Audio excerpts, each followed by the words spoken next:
In this business, Dan, do you have any suggestions on what people can do? Let's say if your prospects, let's say you're sending them free leads for a little while, you talk to them, they say they're not interested, or maybe they say they'll let me get back to you, and then you start hitting them up like a couple days later, they ghost you. Do you have any like suggestions on what to do in situations like that? Or am I gonna be appear too pushy if I keep following up with them? Do I just keep like hitting them back up, or is there any other strategies? Yeah, there's 100%. So I feel like this is one of the things I try to hammer home a ton in the training is don't be an asshole. Okay. And what I mean by that is don't go asking for shit when you don't deserve it yet. Okay. That's an asshole. You're a taker. You're not a giver. So become a giver first and be willing to give longer than you think. And what I mean by that is when I first try to bring on a client and I'm trying to kind of court them, I'll forward the calls in. I'll put a whisper on there that says, when they pick up the phone, it says, hey, this call was sent to you by Dan. And I want to hear those calls and I want to hear if they're closing business. As these calls come in, we're able to see the transcriptions. We're able to see what was said. We're able to see if business was had or if the person was to book an appointment. So let's just say in this case, I'm just going to use a carpet cleaner as a basic example. Let's say that I was sending calls into this carpet cleaner. It's saying, hey, you got a new lead from Dan, and it connects, right? Then that call happens. And let's just say that first call nothing goes through. No sale was made. Two things I believe at this point. Number one, I want to let the business owner know who I am and that I'm going to be continuing to send them leads. They heard the whisper, but they didn't talk to me yet necessarily. So they don't know who I am. So I might shoot a text message over to let them know, hey, my name's Dan. I sent you that prospect. I'm not sure if it worked out or not, but I'm going to keep sending some over as I get them. I tend to get a few a week and I just want to find someone I can place them with, whatever, right? There's a million ways to approach that. I don't want you asking for them to do business with you until you've made them money. This is a principle in the way humans operate. Humans want to reciprocate. When someone does something nice for you, you want to do something nice back. And so what a lot of people do wrong is they've made so many poor decisions in their business life up until this point. I'm talking about people that are in a struggling spot where they start asking for money too early. That usually is a sign of desperation. Right. And so the last thing you want to do with a business owner is sound desperate that you're trying to hustle them for money and you haven't really proven your value yet. And listen, I've been generating leads for like over a decade now. Like the same leads that were generating a decade ago from the site I put up are still working. Okay. So trust me when I tell you, you will have no shortage of phone calls and leads if you follow what we're telling you to do. And they're going to keep coming for years and years and years because I've already done this. I'm 10 years ahead of you plus, right? So we've already seen this. We already know this is going to happen. So don't get your panties in a bunch that you got to get the money right this minute. Be a poker player,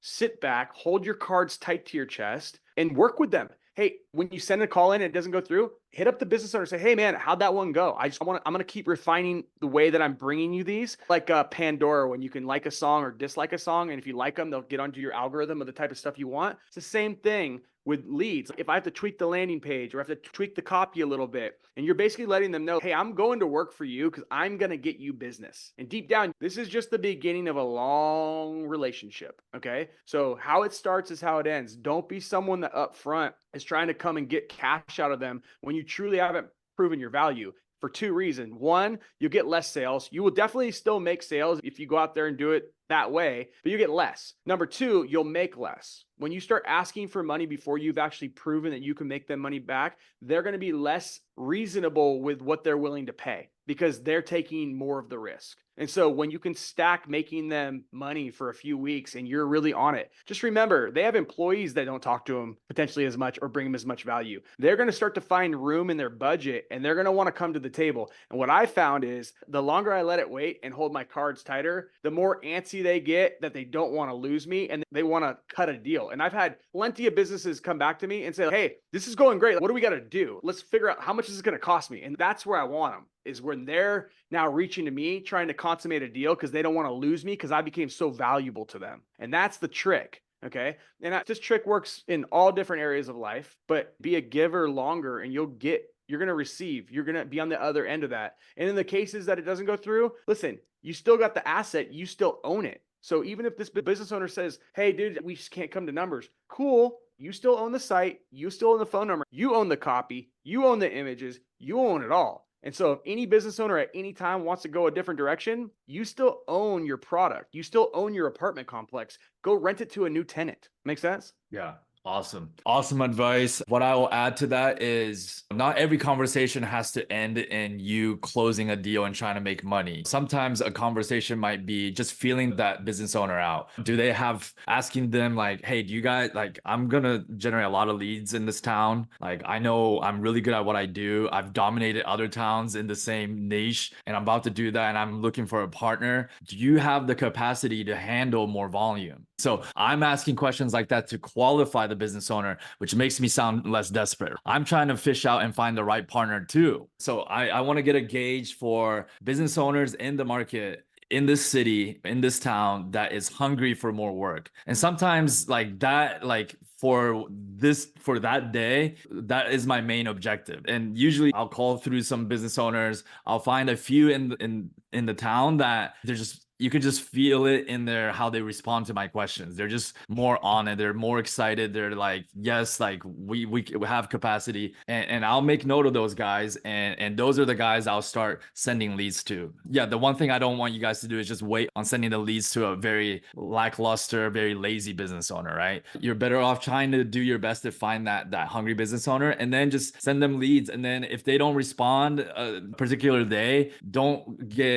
freak out about it. Just keep sending them the free leads because you can follow up and not just calling them, but just continually sending them business. And then there's going to be a point where the tables turn and they're going to be more interested in talking to you than you talking to them, like exactly what Dan is saying. So you're going to feel that shift. Have some patience sometimes. I'm a big believer in a relax. Don't get me wrong. I was a closer at a car dealership for years, but the older I've got, the less I want to ever have that feeling of I'm closing this deal to get this thing done. And I found that approach works great in certain industries, such as cars and things like that. But like when you're working with small business owners, there's a lot of trust that needs to be built. The hope for it is you have a long-term relationship. I actually had my second client ever just texted me the other day, and me and him have been going back and forth. I'm helping him with a few different things. But this is someone that this person's probably over 11 or 12 years ago I got this client. So the idea is to create a long-term relationship that's mutually beneficial for all. And so don't shoot your shot too early because you're going to get paid less, and oftentimes you get told no because the trust hasn't been built yet. Be willing to stick through a little bit of time. Sometimes it's a couple weeks, depending on your lead flow. But the cool thing is when you have a lot of, I call them shoes on the shelf, when you have a lot of lead gen properties that you've put up, now you have products that might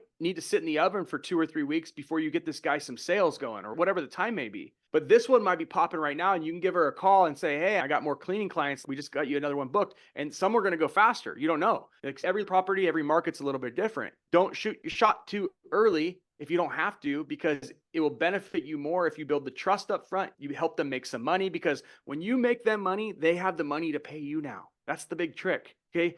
Who would want to invest with someone that's never got them any results? They've never got them any clients. All they do is just talk about how good they are. Not me. I definitely would talk to that billboard person that said, I'll put you up on that billboard for free on Las Vegas Boulevard. You put your phone number up there and we just get paid when we get this. Or, hey, I already got a client for you, Dan. I'm going to send you over the client right now. And we close the deal. Like, now I want to know who this person is, because you just did the one thing that every business owner is trying to accomplish, which is get business in the door that spends money. So be willing to be patient with your approach, because your approach should be wide first, meaning you build your products first, like we talked about, because now you have plenty of prospects that are going to all take different amounts of time that you can start communicating with. Also, don't forget, I'm not someone that likes to call up the business owner really first. Everyone's got their own approach. But you know that we had a girl in our group. She was actually a daughter of someone in there, and she was 13 at the time, and she was terrified to give anyone a call, especially a business owner being 13 years old. But she was generating a fair amount of leads for the person, and basically the advice we gave her was just send an email in and tell them what you got. So